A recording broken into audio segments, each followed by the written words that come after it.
Braces are aligners రెండు teeth corrections కి use చేస్తాం.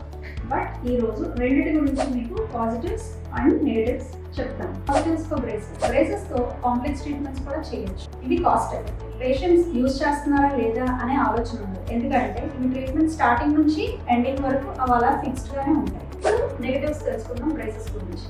ఓరల్ హైజీన్ మెయింటైన్ చేయడం కష్టం అవుతుంది.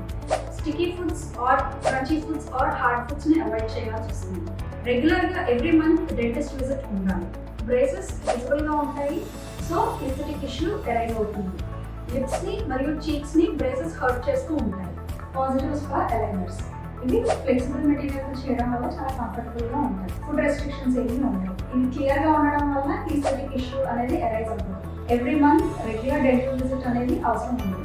అన్నిటికంటే ముఖ్యమైనది అలైనర్స్ తో ట్రీట్మెంట్ స్టార్టింగ్ లోనే ట్రీట్మెంట్ రిజల్ట్ ఎలా ఉంటుందని పేషెంట్ మనం చూపించాలి. అలైనర్స్ తో main disadvantage, aligners minimum daily 18 to 22 hours పెట్టుకుంటేనే మనకు కావాల్సిన రిజల్ట్స్. ఇది బ్రేసెస్ కన్నా చాలా ఎక్స్పెన్సివ్. ఇప్పటికీ మీకు బ్రేసెస్ ఆర్ అలైనర్స్ మధ్య కన్ఫ్యూజన్ ఉంటే మమ్మల్ని విజిట్ చేయండి.